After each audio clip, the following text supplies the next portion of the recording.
Hello, everybody. Hi. Thank you, everybody, for watching. How good was that video? Oh, it's so good. So for those playing along at home, if you're watching live on twitch.tv/GameOnOz, we just showed off a video for Three Little Pixels, which is a forthcoming indie game platform that Goa is involved with. We'll say that. Like Pete's the driving force behind it.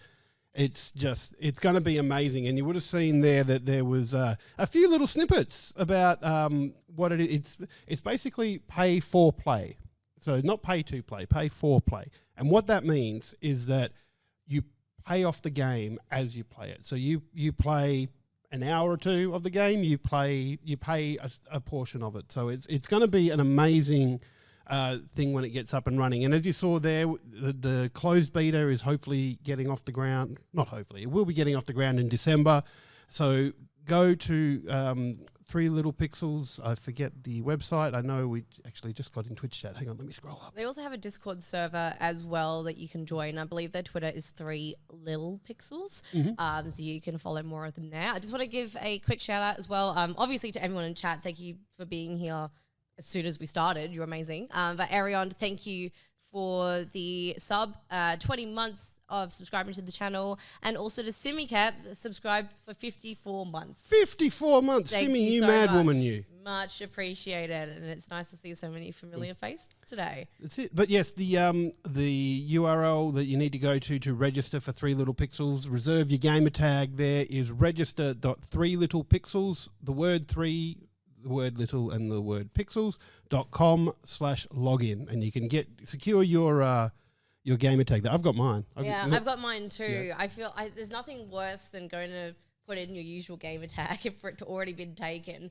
and usually I just chuck another E on the end of Stormie. Or an underscore. Or an underscore or something, but now I've just got Stormie, just normally, which is really, really good. Yeah.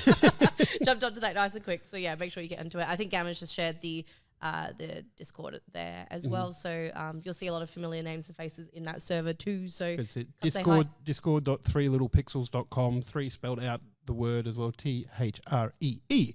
Get amongst it. Let's go. Oh, how you doing?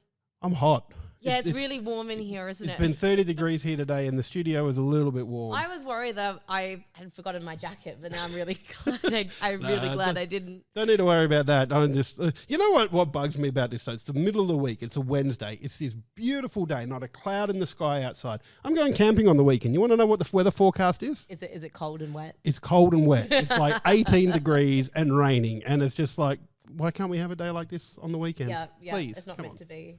Yeah, not meant to be for you, I don't think. Oh, that's all right. It would honestly, it's the hockey team wind up. We're just going to sit there, tell stories, and drink copious amounts of liquid that may be alcoholic. But that's us. But let's get into the show here, shall we? We've got a few things to get through. Got some going to talk about the Game Awards, and there was an anniversary that happened today yesterday. I know it's funny time because zones. Time zone, funky wonky, timey wimey, wibbly wobbly, Doctor Who stuff. Yeah. But yeah. But before we do that, let's get into bloody good game of the week. So if you'll excuse me, Stormie, I think I might go first because it's okay. I like this one too, so I'm excited to hear you chat about it. I am very addicted to this. When the scene wants to change, there we go. So I have been playing Marvel Snap, and like I am a big fan of card games. Like when I was in high school, I got involved in playing the Star Wars customizable card game. I loved it. Yeah. And I got a little bit involved. I had some friends that played Magic, so I played that a little bit. And of course, nowadays you've got things like Hearthstone and Magic, the Gathering Arena online stuff. But this one you can play on the phone, and what I love about it is the games are really quick. Yeah. They're a few minutes each. There are 3 battleground type areas that you can have, and they start off by being hidden, and then one gets released each turn, and they have different effects. Like it might say on turn 5 you have to play all your cards here, or on, I don't know, you can't play cards that cost 1, 2, or 3 here. Or your cards will turn into a rock. Yeah, that's it. You know, play a card here and shuffle 3 rocks into your deck. It's there's some quite fun stuff like that, and there's all sorts of different cards for you to get. So you start off with some basic cards, but I think the draw of this is that they're quick games. There's only 6 turns unless you get limbo as a location, and then you get a 7th turn. But yeah, generally games go for 6 turns, 6 rounds, sorry, and cards get played at the same time. So it's not I'll have a turn, then the opponent can respond, and I'll have a turn, and whatnot. But both players are going at the same time, and it does make for some interesting sort of strategies come up, because like if you see some cards go down, like Hawkeye is a card, he costs 1, and when you put him down, if you play a card with him next turn, then he gets more power.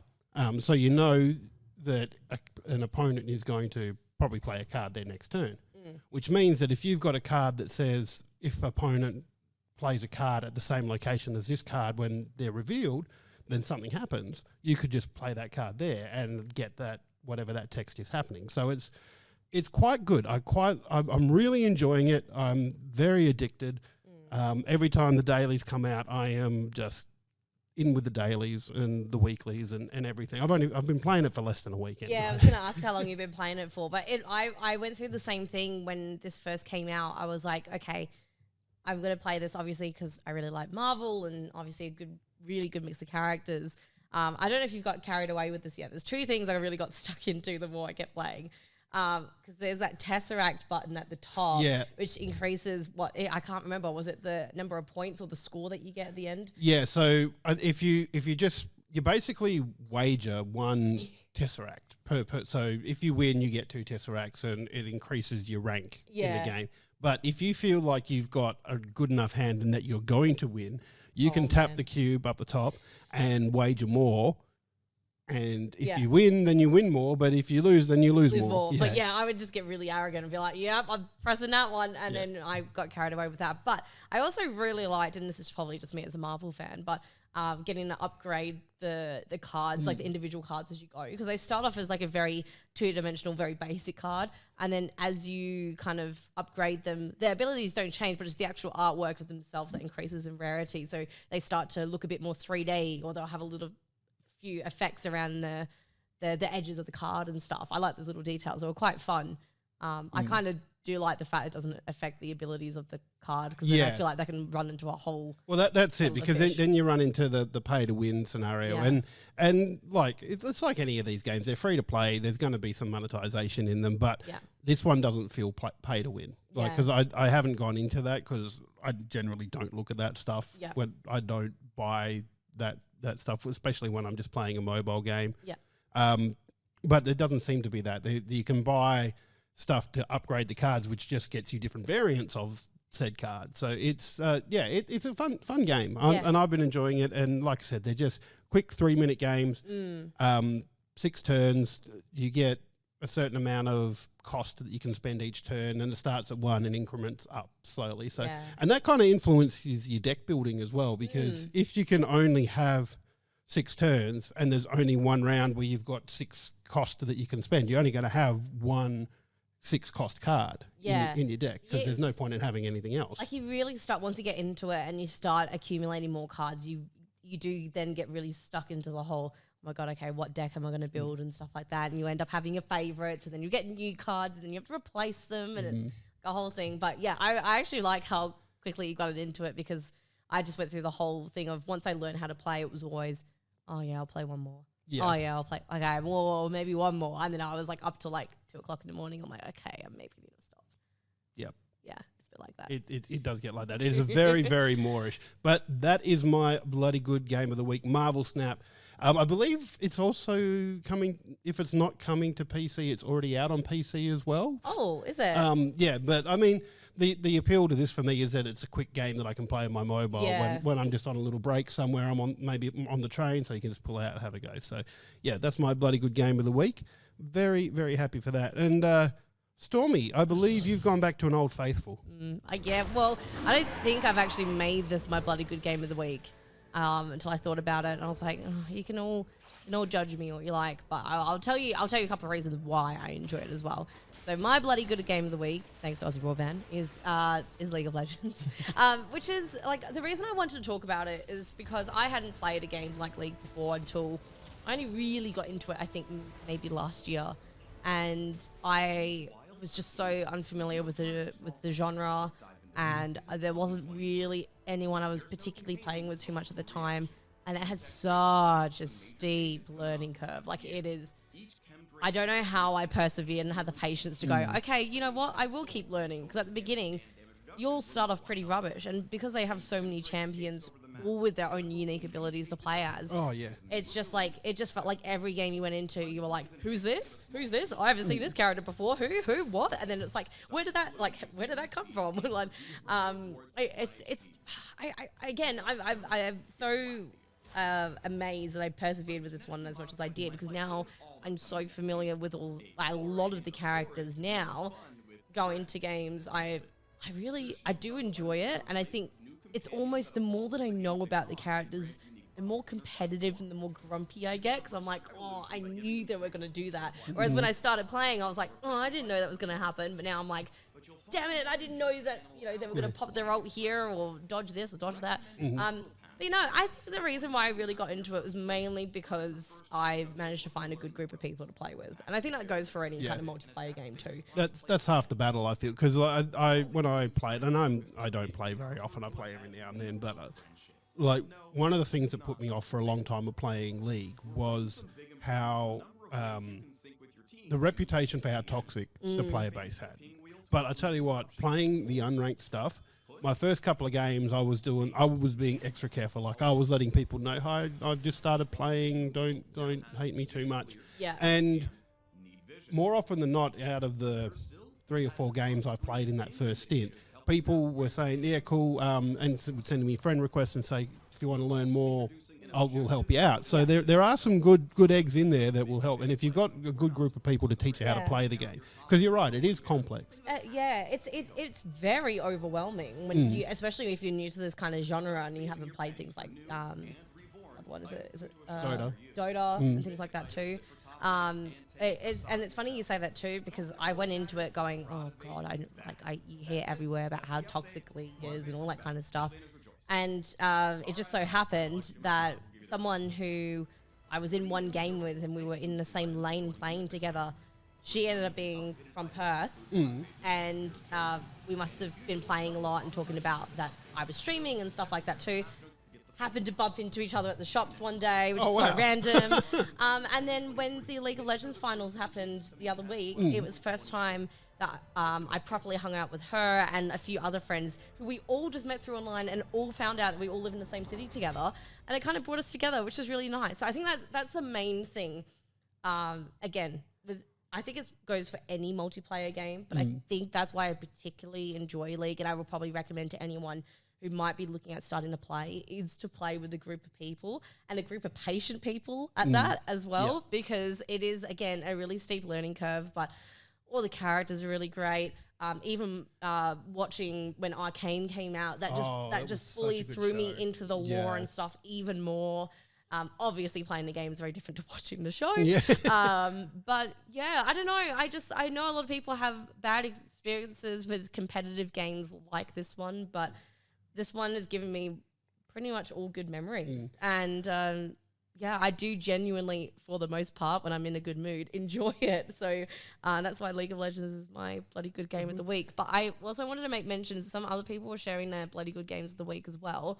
I think, I scroll up a little bit more. I know Arion shared a couple. This was as far, I think this is where we started. So we had Arion is Final Fantasy 15 Killing Floor 2.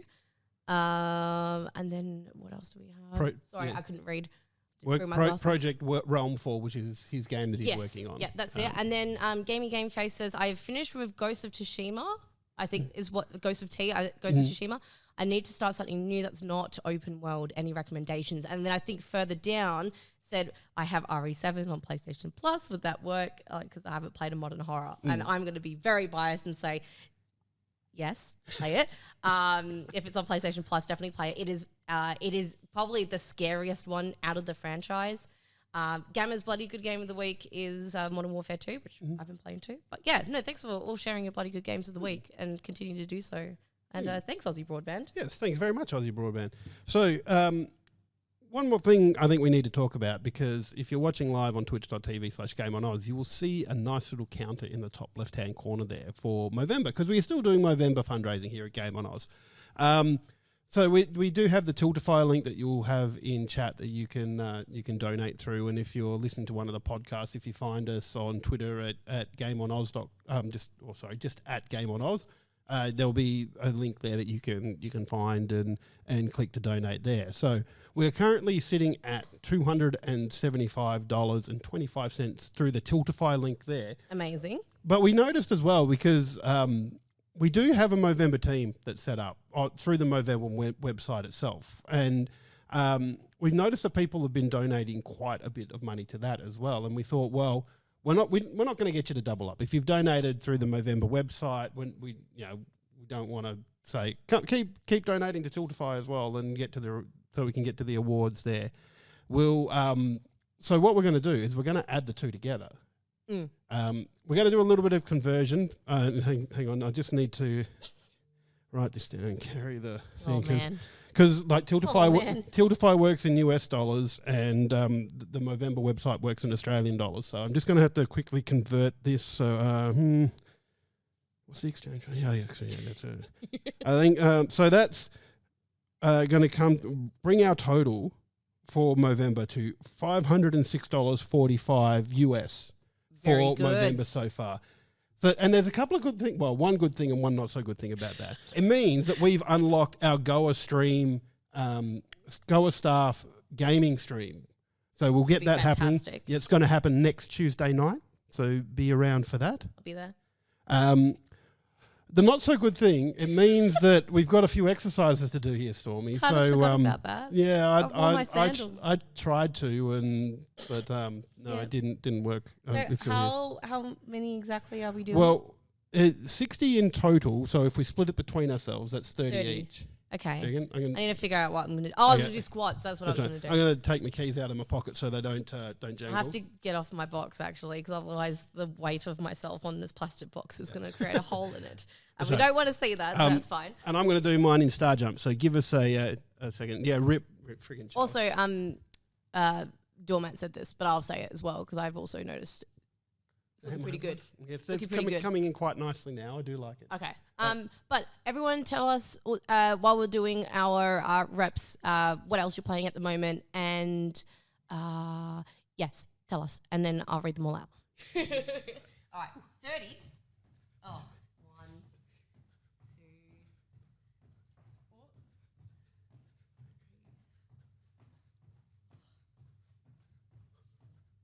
We're only at 6 and it burns. 7.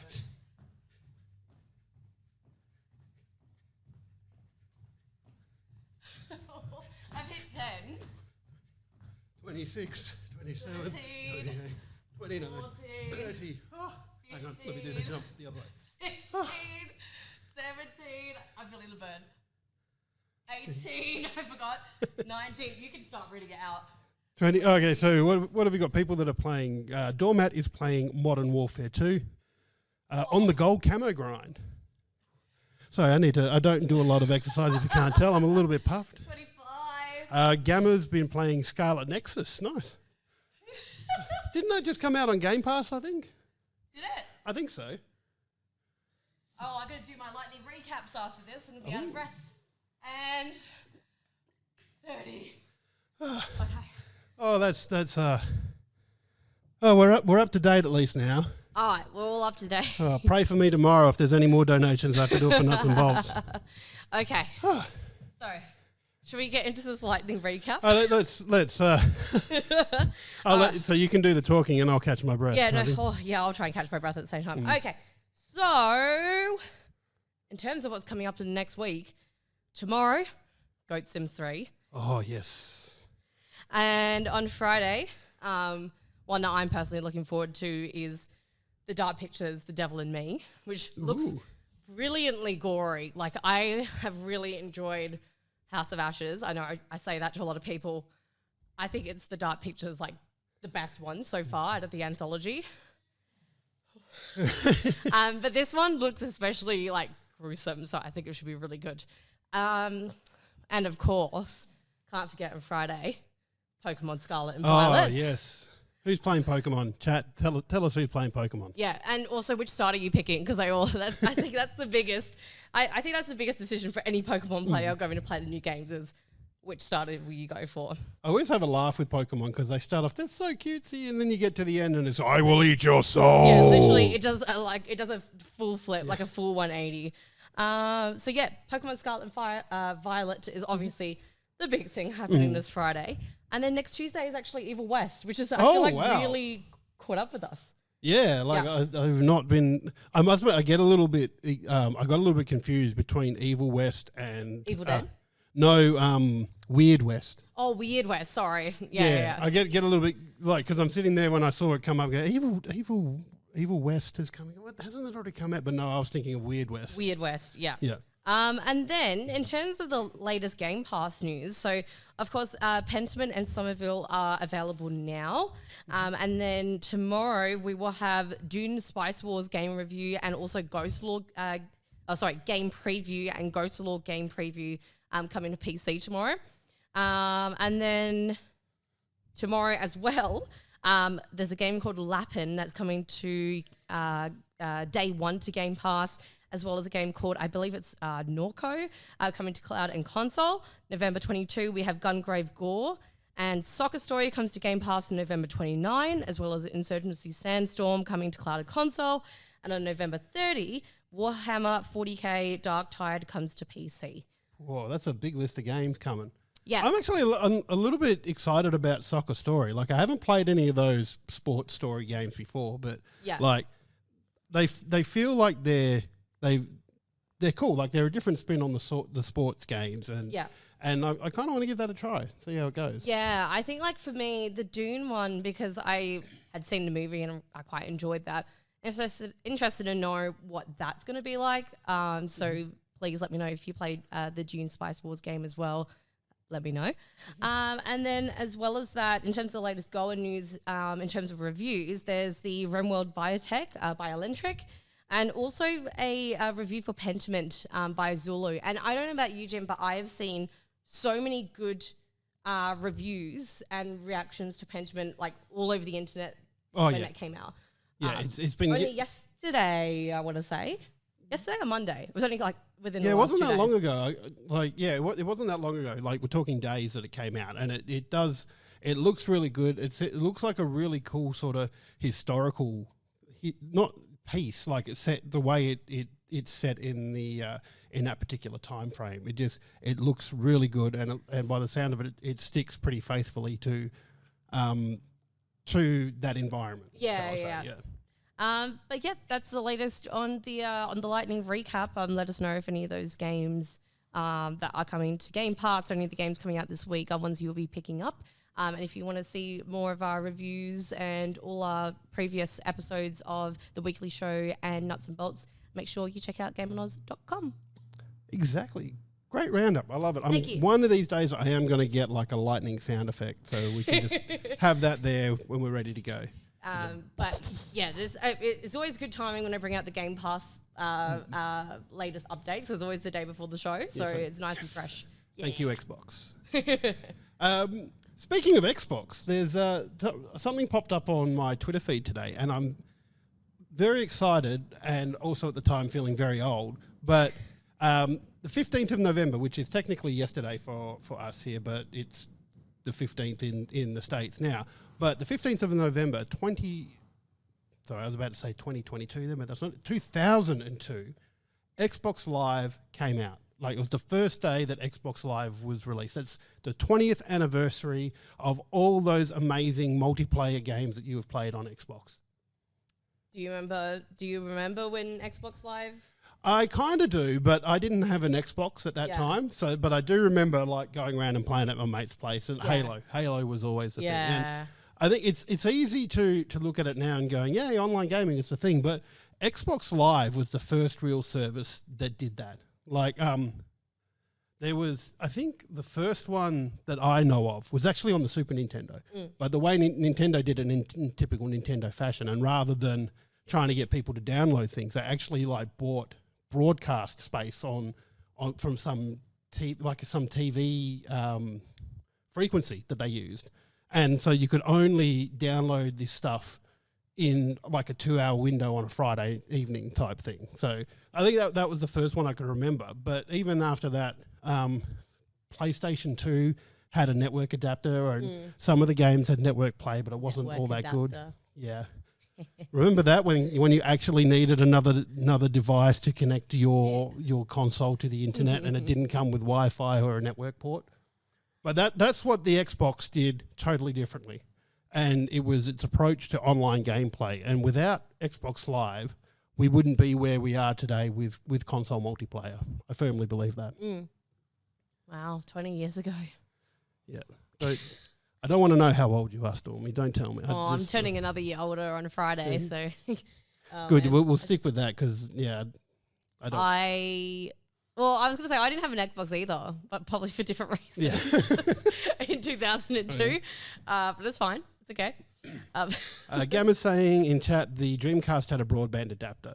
Yeah, I could see that because like the Dreamcast was that funny console because Sega kind of shot themselves in the foot with the Sega Saturn, which was the console before the Dreamcast. And then the Dreamcast came out, but it wasn't a popular console, but it was a good console and it did a lot of things right. But just because people didn't see that, because the Saturn just went for Sega, a lot of people saw the Dreamcast, and it has a good reputation now, but that's why it's really expensive in retro shops. I was going to say, unrelated to Xbox Live specifically, but on the topic of Xbox, do you remember the first Xbox game that you played? Well, it'll be Halo because I didn't have the OG Xbox, but I do remember going around mates' places. Like at the time there was a magazine called Hyper, it's still around as far as I know. I haven't read magazines for a while, but I'm pretty sure it's still around. But they had a really good online forum and a good community there, and there was a few of us in Perth, and we would quite often get together and do meetups and whatnot. And I remember one time we had to drive like to Joondalup or something, which is a long freaking way. And back then, I don't think the freeway even went that far. So even further. But we got there and we've like networked 2 Xboxes together. So we were doing 4v4. So like 8 of us. And it was just, it was so much fun. Yeah. And just like you can't replicate that through online. I know, we can through a little bit through voice chat, but sitting all getting together, right? Yeah, that's right. Being all in the same room. Well, in this case, we weren't in the same room. 4 of us were in the same room, and 4 of us were in another room. But I know it's not quite the same, but like going back to my bloody good game of the week and stuff, when the bunch of us who had played League together online for like the last year got together, went to one of the internet cafes in the city. I'd never stepped foot into one, and we all were sitting together on like almost the same bench, all playing League, and we just looked at each other and we're like, this is really weird. Yeah. This is like really, really strange. We're gonna shout at each other now. Yeah, they're like, we're like, do we even put our headsets on? Like, we're just so used to like being next to each other. It was such a peculiar feeling. Got to do the thing where you've got like one can off your ear so you can hear them but still hear the game. Yeah. But I think the first game I remember playing on the Xbox was I think it wasn't even our Xbox. I think my uncle brought his Xbox over because we didn't have one at the time, and we played Lego Indiana Jones. Nice. That was my first Lego game I played. And no one seems to remember this game, but it was SpongeBob Lights Action Pants. And it was this brilliant little co-op multiplayer, like competitive game. It was just full of mini games. It was like Mario Party, but SpongeBob. And it was so fun, so good. Like I could still hear the music and the sound effects from that game because we played it so much. You know it's good when it's in your head like that. Yeah, that's how you know you've played it too much too. Yeah. And then when you hear those sounds again, it's like hearing I can't remember. It's like the Wii menu. Not even the Wii menu, like the very first Harry Potter Philosopher's Stone game. There was so many iconic sounds of when you'd find certain like collectibles and stuff around in the levels, and then it was like an iconic little tune would play. So good. Yeah. Anyway, but yes, happy birthday to Xbox Live. Cannot wait to see what Microsoft comes out, because like Xbox Live is changed slightly now. So I think you can still buy an Xbox Live subscription, but now it's more Game Pass where it's at, and you get all the games with it as well. Definitely more of a Game Pass focus. I think you can still get it without, you can still get Live without having to get gold, but for the price difference, you might as well just get gold. Yeah. Like, I don't even remember think it's that different. When I was first thinking about getting Game Pass, I thought, oh, yeah, I'll go and swap over, and like procrastinated for a while, and then eventually went, oh, yeah, let's go and do it. And I'd found at some point that my Xbox Gold membership had been converted into a Game Pass membership anyway. So I'd had Game Pass for the last 3 months and not realised. Yeah. But yeah, that's really cool. So something else that's come up over the last few days as well has been the Game Awards. So I'm so excited to get stuck into this. well, I feel like the awards side of it aside, like I feel like we have this discussion. Well, I have this discussion with people every time it happens, and it's just like, where did this come from? Like, I'm all for industry awards. I'm all like, and I'm going to liken this to kind of like AFL and like, because the big awards in there's the Brownlow, which is voted by umpires, and there's the Players Awards, so the players vote for themselves, well, amongst themselves to get it. I think there's a Coaches Award as well, so the coaches vote on who they think is the best players. I don't know where this is for the Game Awards though, like, because people vote on this, and it's crowd voted, and Natty and I talk about it because there's 4 or 5 esports awards as part of this, and we talk about this for Nuts and Bolts tomorrow night. But it's just like, do they get like qualified people to say, cool, this is what we want? Yeah. But then we get the public to vote for it. And I think anytime you open up the public, that's when we end up with stuff like Bodie McBoatface. Do you remember that? No. So there was I think it was an Arctic Explorer, but there was an actual boat that some scientific exploration unit put up. So we're going to name our boat. What do we want to name it? And like opened it up to everybody. And somebody came out and said Bodie McBoatface. Oh. And that won. Oh. So the boat is now Bodie McBoatface. The power of the people. The power of the internet, I think. Because if so many people would just go for the lols. And like, yeah. I remember we did that in high school. Like there was this guy who was a bit of a stoner and somehow got elected to student council because everybody thought it would be a great joke just to elect him. And like the same thing happens on the internet. Just people just go, that's funny. I like that. I'm going to vote for that.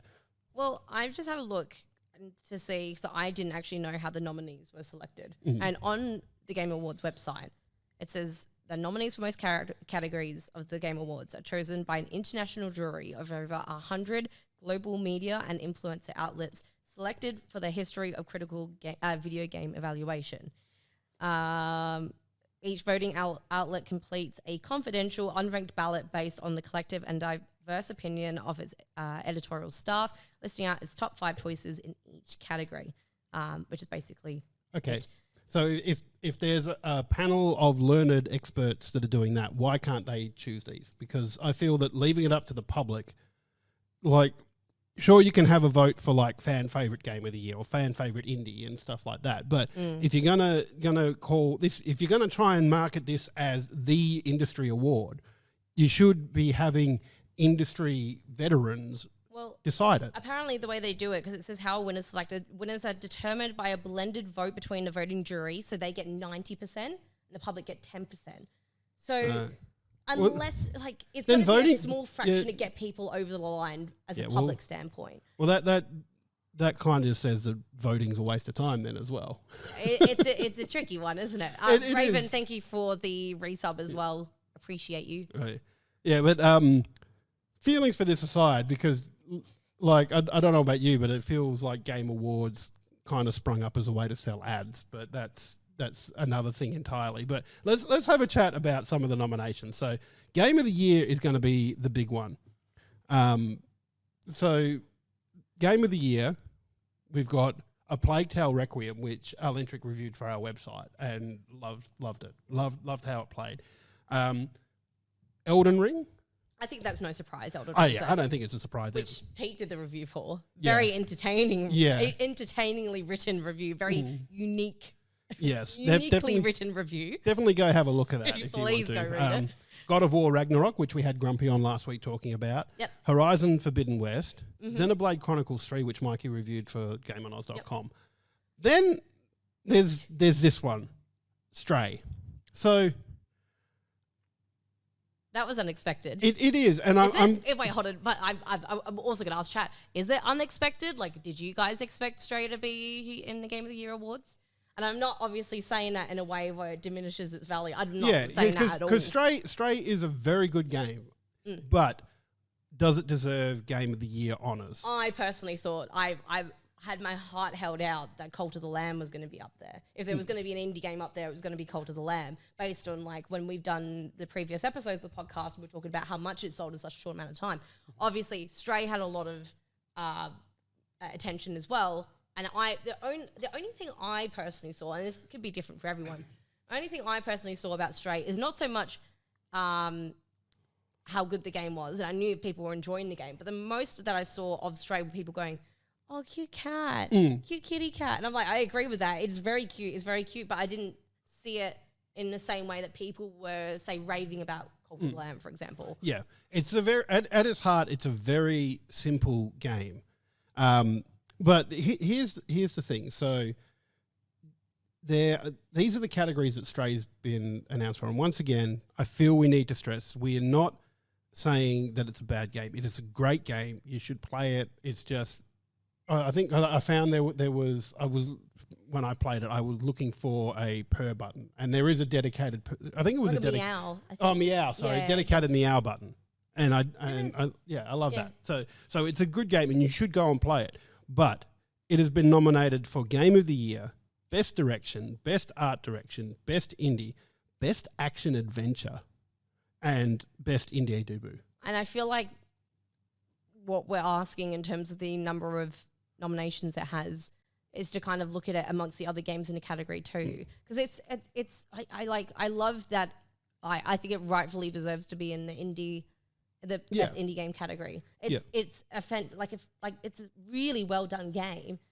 But in terms of the art style, like it's very photorealistic. It's very nice, but and best direction, like. I think we should see what else is nominated, like it's up so against, to give us a better idea. Because we are, like, whether you mean to or not, you're going to look at other games in the same category and you are going to compare. So I'm going to leave the best indie categories alone because I think that's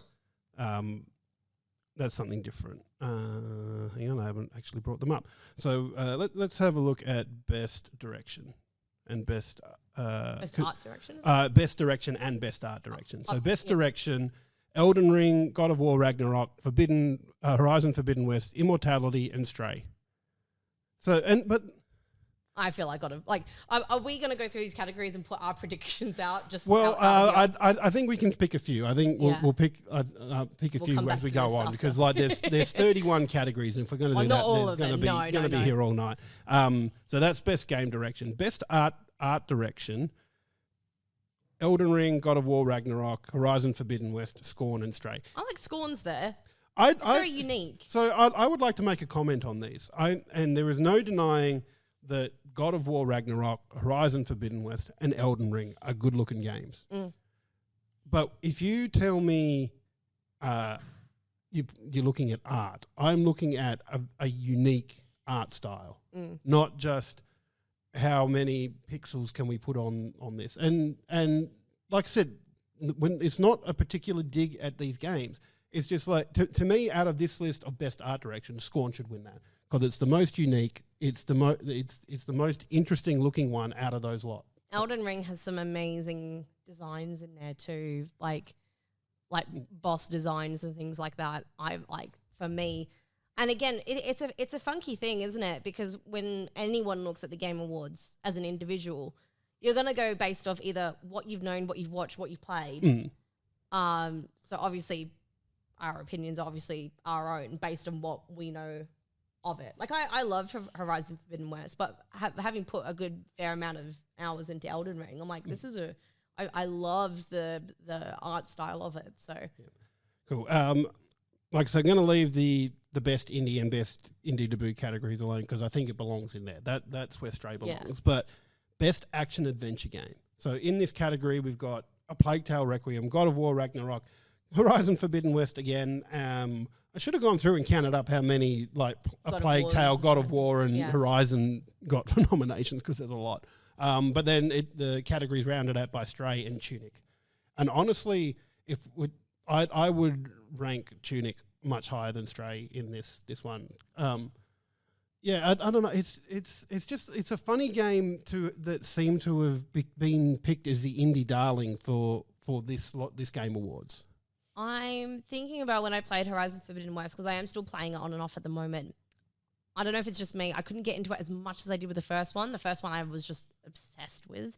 Second one I'm struggling with a little bit. But if I were to guess, I would like it to be between either God of War or A Plague's Tale.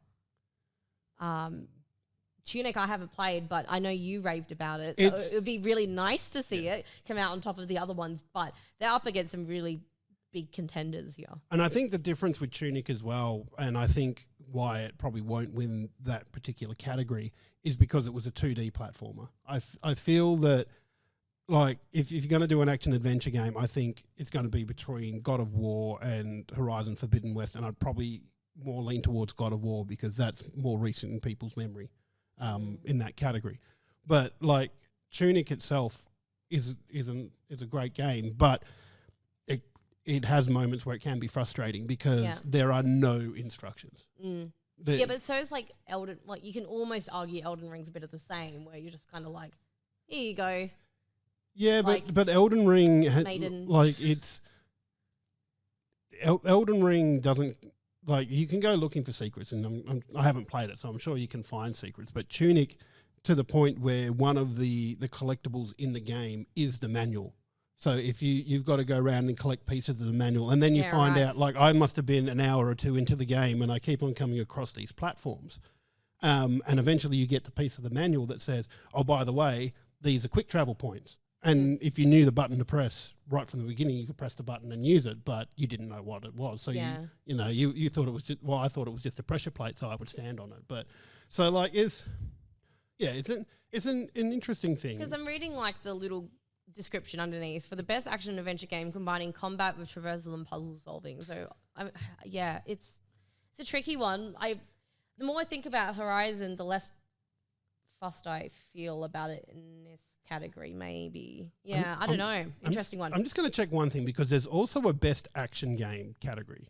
And what does the description say? For the best game in the action genre, focused primarily on combat. So there's Bayonetta 3, Call of Duty Modern Warfare 2, Neon White, Sifu, and then Teenage Mutant Ninja Turtles Shredder's Revenge. Thoughts on that? Like, I haven't played Neon White, so I can't comment on that. Yeah. I have played Bayonetta 3. I've played Shredder's Revenge. I've seen enough of Sifu and Modern Warfare 2 to say that, yeah, cool, they're action games. Modern Warfare is a bit more of the pew-pew, shooty action game, but it's still there. But for me, I think this one should go to either Sifu or Shredder's Revenge, because I feel like Sifu did enough differently. Like, Bayonetta is a gorgeous game. It's fun to play, but the combat in it is very similar to Bayonetta 1 and 2, which is not a bad thing. Yeah. It's just very similar. Yeah. Whereas then compared to Sifu and TMNT, like, how do you feel it weighs up there? I think that there is more variety in Sifu and Shredder's Revenge. Well, let me start that one again.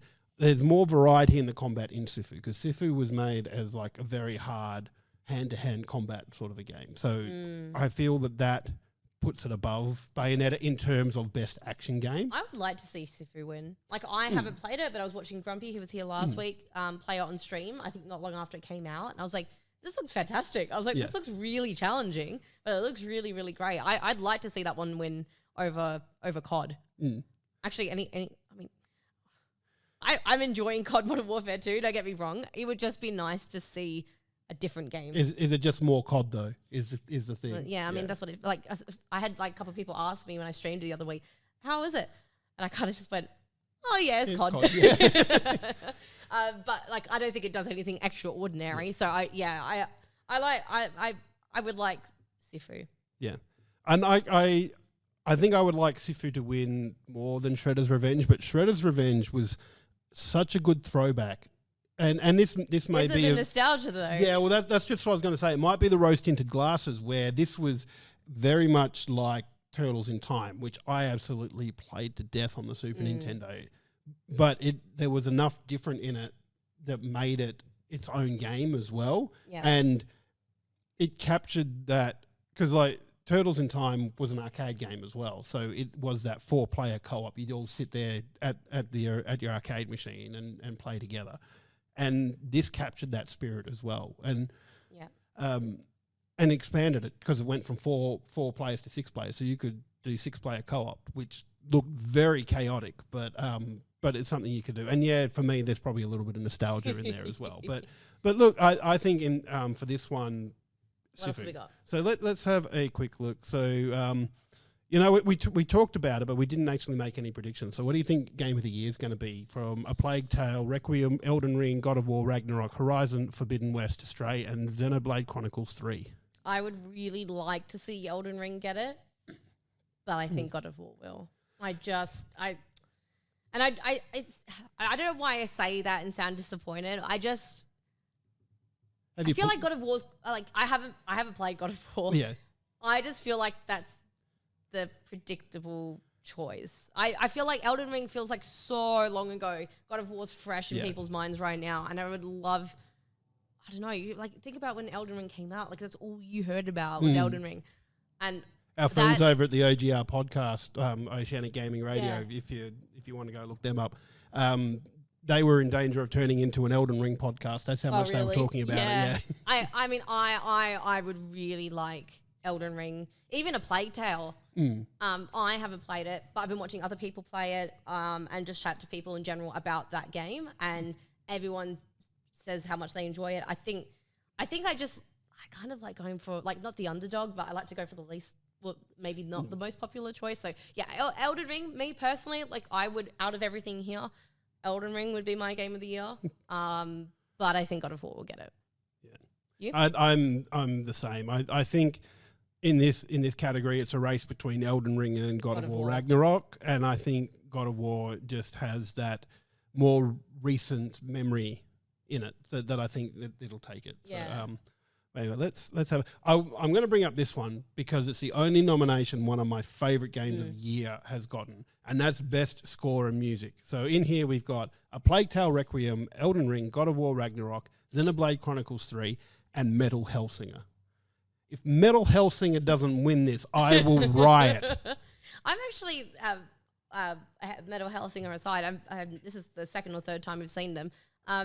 Xenoblade Chronicles 3. I was not expecting actually to see. I must admit, unless I missed the train on that one, but I think I kind of did as well, because I look at games like that and I look JRPG and it's not your cup of tea. Well, they used to be. I used to love the JRPGs, but at some point they just kind of all blur into one another. Like I went through a phase of going and buying the modern Final Fantasy games. So from Final Fantasy up, like when I was in my early 20s. So I played through 7. I persevered with 8 but gave up because I really didn't like it. 9, 10, 10-2. 11 was the MMO, so I missed that one. Then 12, and I played the first 13 because there were like 3 13s. Yeah. And that's kind of where I dropped off again. Yeah.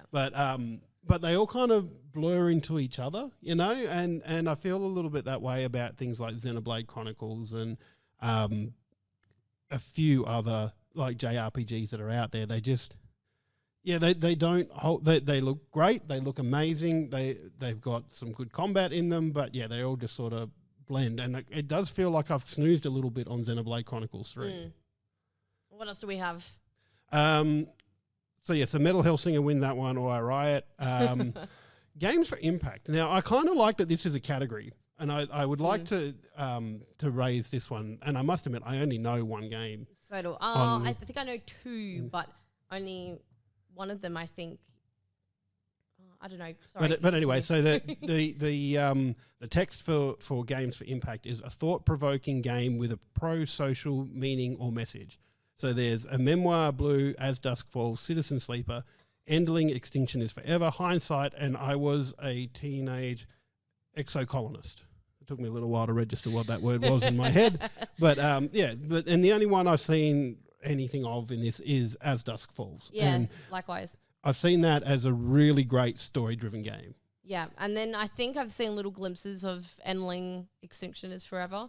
But it actually makes me want to go check out these games for Impact Games because I quite like the category too. So, and I believe Mikey did a review for As Dusk Falls as well. So if you want to read that, check that out on our website.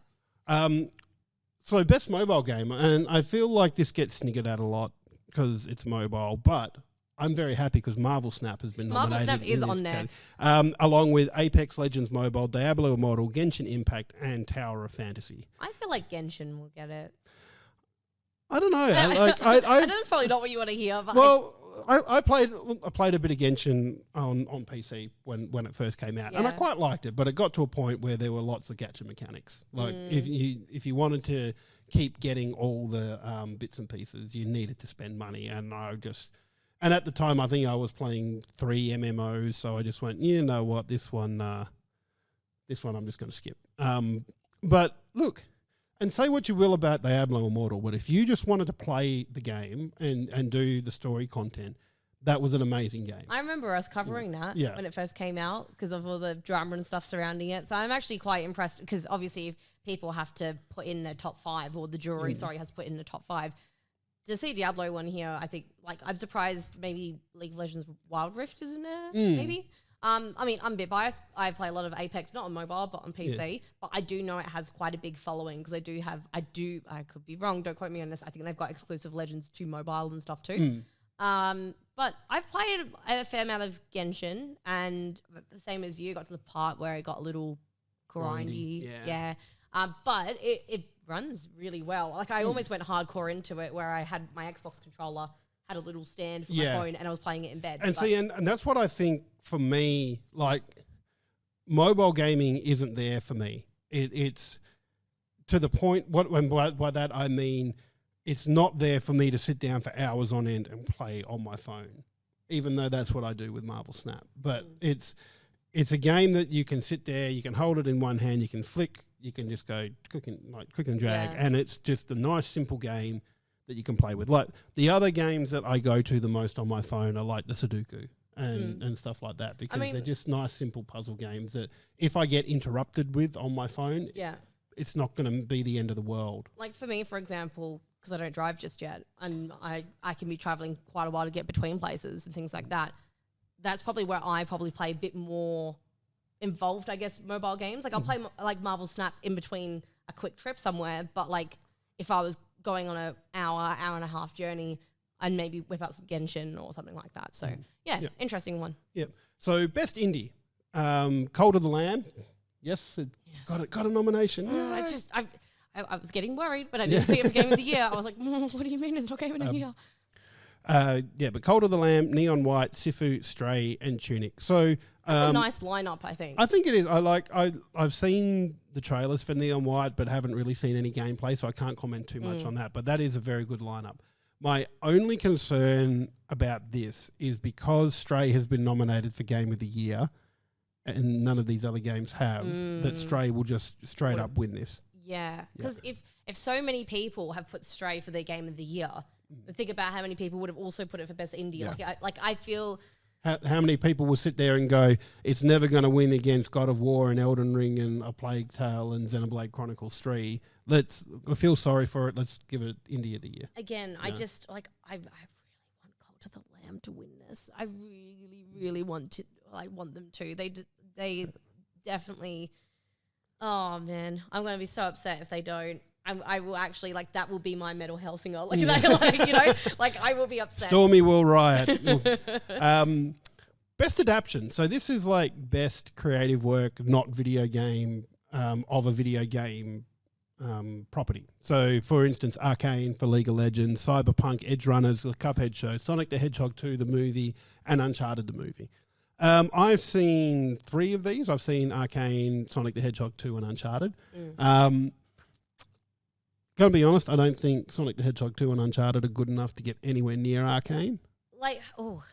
So straight up, I've seen 3. I've seen Arcane. I've almost finished Cyberpunk, really enjoying it. Seen Sonic the Hedgehog 2. haven't seen Uncharted or Cuphead. Based on what I've watched, I would really like Arcane to win it because I think there's so many different components that show both like art direction wise, music, story, everything in there is good. And also Cyberpunk Edge Runners is also like it's top notch. It's really good. I wasn't a big fan of Sonic 2. There were some really good parts of Sonic 2. Did you say you haven't seen it? I've seen it, yeah. I think I preferred the first one, but there were some really good parts about Sonic 2. But I just don't feel like what you said, it kind of is on that same level as Arcane and Cyberpunk. And I feel the same way as with Uncharted. Like, they were enjoyable movies, and they were good fun movies, but they didn't tell the story and have the lore that Arcane had. And I'm going to guess Edge Runners have as well, because I haven't seen that myself. Yeah, I haven't played Cyberpunk, but my partner has. So I don't know a lot of the connections and stuff to the game and things. I'm just going in as a fresh viewer, which I feel like a lot of people I knew who I got into Arcane was like as well, because they were like, but I haven't played League of Legends. And I was like, you don't need to. And I think that's a testament to the shows, is that even if you're not a video game fan, you go still watch those shows and you enjoy them. That's good writing. That's enough to draw people in. I really wanted to watch the Cuphead show though. Yeah. And I've heard really good things about it. And I actually haven't played the game, and I know that I will like it. I don't have the patience for the game though. But the show's been on my list for ages, and I think it would be a really fun surprise if it did win. But again, I haven't seen the show, so I can't judge it. But Arcane and Cyberpunk are truly next level. So just quietly, I'm looking at the production houses behind the three shows, because obviously the movies are the movies. But Arcane, Edge Runners, and the Cuphead show, all done by Netflix. Yeah. But then you could almost say the same thing. Like it's like that's a really interesting observation. I also feel like Netflix just throws money at anything that comes in the door, though, as well. I feel like it takes gambles on short-term things, but they're not afraid to take gambles, but they're also not afraid to say, you did pretty well, but you're not coming back for season 2. Not that I think that's going to happen with Arcane. I think that's definitely that's got Riot money behind it. That's coming back for a season 2. Oh yeah, it definitely is. It is coming back for a season 2. Uncharted. It's weird. I expected to go see Uncharted because I was a fan of Tom Holland, because obviously I love Spider-Man and all that kind of stuff, and I still wasn't really pulled into it for whatever reason. And maybe because I hadn't played the games, I was worried I was going to go and not appreciate it, or either I wouldn't enjoy it and not go play the games, whatever the case was. I don't think I heard anything amazing about it. I heard it was just okay. It's like what Grumpy was saying about Sonic Frontiers last year. It's a solid 7 out of 10, I'd say. Yeah, it's an enjoyable ride. It doesn't really follow any of the games except for one of the big set pieces in it. But you see, that's what I think annoys me, and I'm sure we've talked about this in a previous episode about video game adaptations, is when you do have all that lore from the video games and all that existing content, and when you go and make a film or a TV show and you disregard it, The Witcher, then fans are going to know that. And I think fans are appreciative of, I would say, our top 3 in the best adaptation list. Those are that's content. Sorry, those are films or TV shows that really understand where that game's coming from. I also feel like Arcane is very different, because League does have a crap ton of lore, and it does have like stories written here and there. But I'm not sure about TV shows and stuff like that, but I'm pretty sure Arcane was the first League TV show. Yeah, it was. So they've got all this general direction and these broad strokes of what's happened, but Arcane still has to fill in the gaps. Whereas something like a game like Uncharted has a story, and it has a tale to tell. And I think if you're going to make a movie of something, you've only got 90 minutes to 2 hours to maybe tell that story. So you don't want to tell the same thing again, because people have already spent 30, 40, 50 hours with these characters in the game. And if you're just retelling the story of the game, then what's the point? You may as well go play the game. I respectfully disagree. I think like and I know we're going a bit of a tangent, but like the latest Resident Evil movie to come out, for example, Welcome to Raccoon City. There's something exciting about that to me, even after playing the game and stuff like that, where I wanted to see those moments that I played come to life, and I wanted to watch what it would be like, what their interpretation of that would be like in terms of it being true to the game. And there was some fantastic visual aspects of that movie where it was character-wise, absolutely not, and that's what really crushed me. But I don't actually mind getting it's kind of like The Witcher. I hate bringing up The Witcher because it's just a sore spot knowing that it's just gone off in an awful direction now. But where again they have this existing like cauldron, mythos, this cauldron of content they could really sink into, and then they go, oh, actually, we're not going to do that.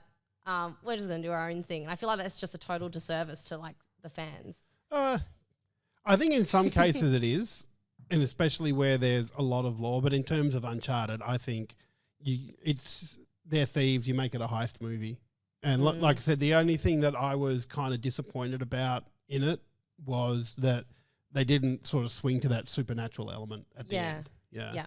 Oh. But yeah, that's yeah. Good discussion, like it. All right, here we go. Here's a big one. Most anticipated game. You all know what I'm going to say. Maybe you should just read out the nominees first. So we got Final Fantasy 16, Hogwarts Legacy, Starfield, and Legend of Zelda Tears of the Kingdom. You missed one. Sorry, I missed one. Yeah, Resident Evil 4 is also there as well. Just say it. Why just skip over it?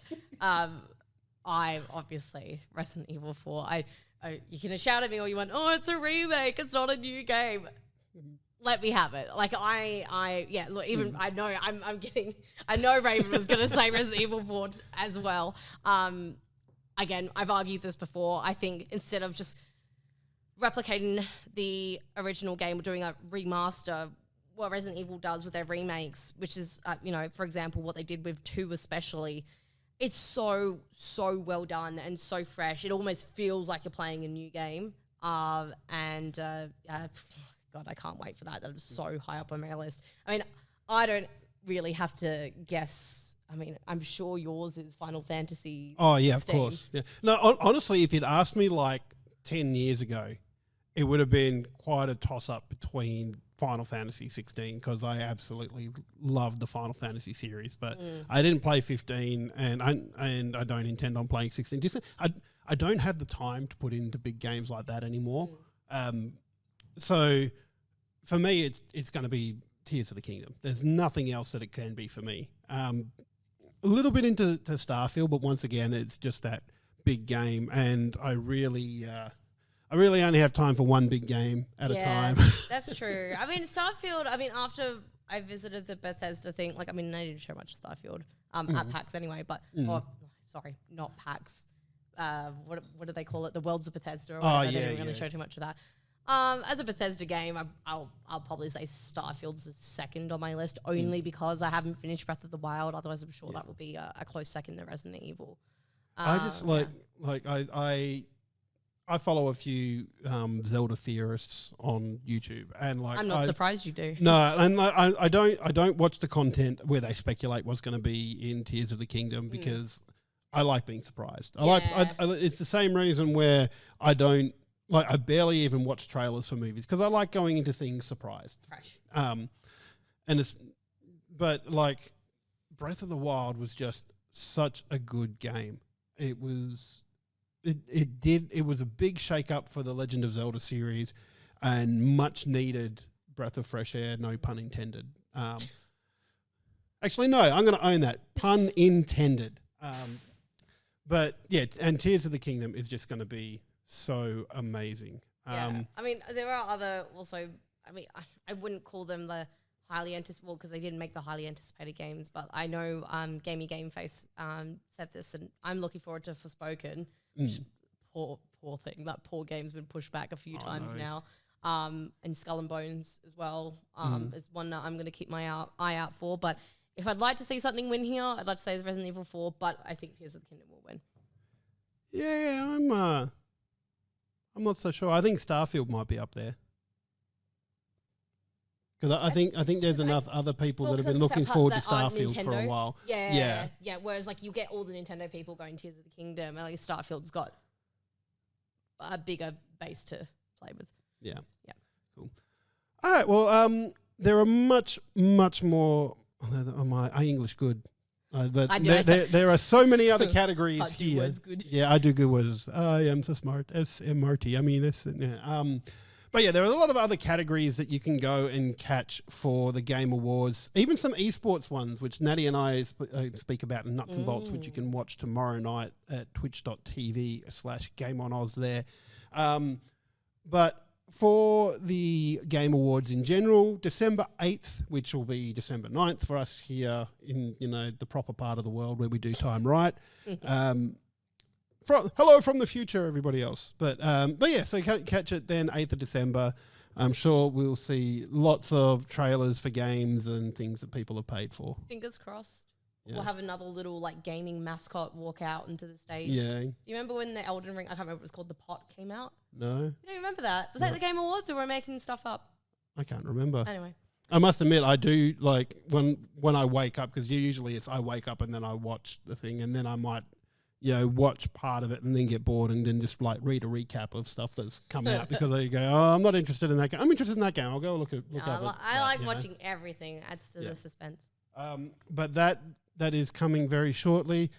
Thanks again to Aussie Broadband for our bloody good game of the week and providing some amazing internet. If you're looking for internet, give them a shout out there. Don't forget Movember as well. If you would like to donate, catch our Tiltify campaign on there or even our Movember team as well, the Go on Movember team, because we're including that in our totals.